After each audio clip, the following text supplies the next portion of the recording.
Fala, gente. Bom, o vídeo de hoje trata um assunto curioso e polêmico, sobretudo nesses últimos dias, falando sobre mal-estar, mal súbito, morte súbita em viagens de avião.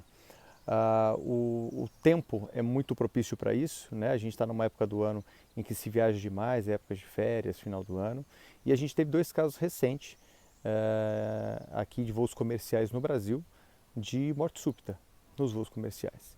Bom, primeiro, tirando a dúvida de alguns, será que isso é frequente? A estatística hoje fala de algo em torno de uma morte súbita para cada 5 a 6 milhões de passageiros que estejam viajando. Então, a incidência é baixa. Claro, isso são dados de 2009, tá? Essa incidência ela deve aumentar. E ela deve aumentar porque a população está envelhecendo. Então, a gente tem cada vez mais indivíduos mais idosos, com doenças crônicas, que estão viajando, né? Além disso, a gente tem também as viagens ficando cada vez mais longas. Quer dizer, hoje é possível a gente viajar para qualquer parte do mundo, né? E são viagens mais longas, ou seja, você fica mais tempo sentado, sem se mobilizar tanto. Além do que, as cabines parecem, não sei se é a minha impressão, mas estão ficando cada vez menores, né? E olha que eu não sou um cara alto, mas elas estão ficando cada vez mais apertadas. Você viaja de classe econômica, fica apertado, né? Então você pega um cara de 1,80 m, 1,90 m, ele vai ficar super apertado, vai movimentar muito menos a perna e isso facilitar também a ocorrência de mal-estar e eventualmente mal súbito. Mas o que acontece, né, na viagem de avião para trazer tanto mal-estar e essa possibilidade de morrer subitamente? Bom, vamos lá, deixa eu posicionar melhor aqui, está cansando o meu braço, deixa eu ver se fica bom assim. Ficou melhor. Então, o que acontece, pessoal? Conforme a gente está subindo, né, conforme o avião decola, ele vai subindo, a pressão atmosférica vai caindo, né? A pressão atmosférica a nível do mar é de 760 milímetros de mercúrio. Lá em cima ela vai para 38, dependendo se a gente está em 78, 38, quando a gente está lá 33, 40 mil pés. E é uma pressão incompatível com a vida. Isso por quê? Para que a gente possa extrair o oxigênio e usar esse oxigênio atmosférico, a gente precisa de uma pressão parcial de oxigênio mais alta, como essa nível do mar, 760 de mercúrio. Se eu tenho um ar com uma pressão mais baixa, a minha pressão parcial de oxigênio cai. E isso me leva a um fenômeno chamado hipóxia, ou seja, falta de oxigênio. Tá? Claro que a aviação evoluiu e as cabines hoje são pressurizadas, por isso que quando a gente está dentro do avião, existe a pressurização das cabines, exatamente para que, embora lá fora, lá no alto, a pressão atmosférica esteja baixa, dentro do avião ela esteja mantida ainda a níveis que sejam aceitáveis para o nosso organismo. Tá? Eles vão pressurizar a cabine como se a gente estivesse voando a 6 a 8 mil pés, o que ainda é aceitável para o organismo. Claro, não é o natural.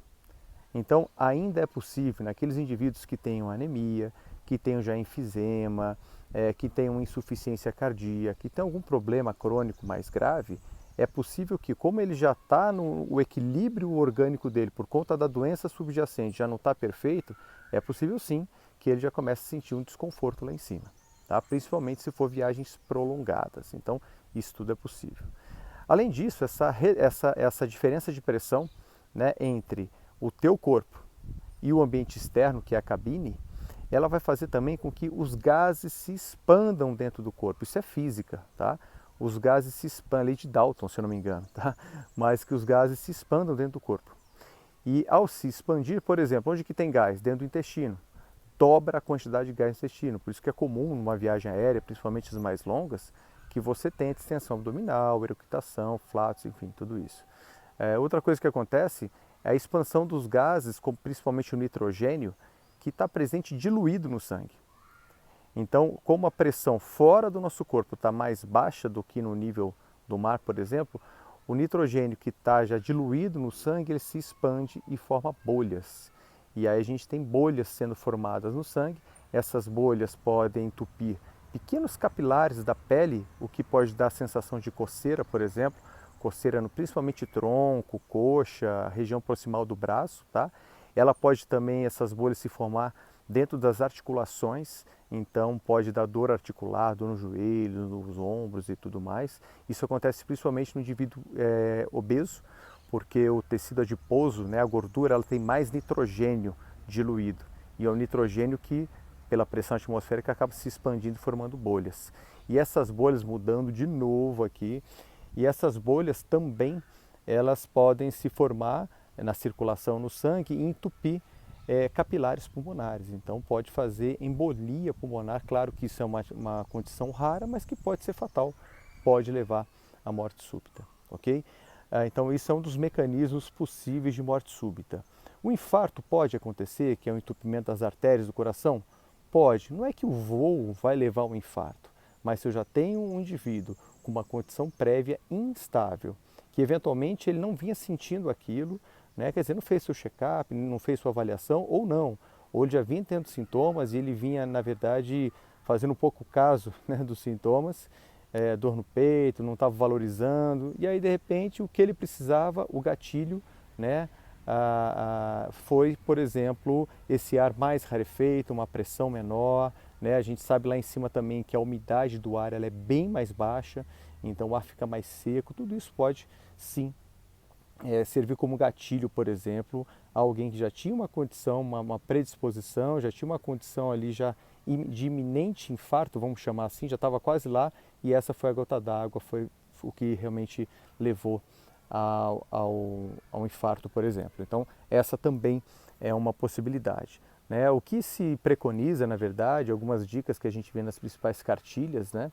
é que indivíduos que tenham infartado recentemente, um infarto, por exemplo, que tenha complicado, ele não pode viajar nas próximas 6 semanas. Se é um infarto não complicado, um infarto pequeno, ou uma angina instável que já estabilizou, que já tratou, 2 a 3 semanas sem viajar. Se é uma insuficiência cardíaca, né, o coração inchado que está descompensado, esse cara não deve viajar.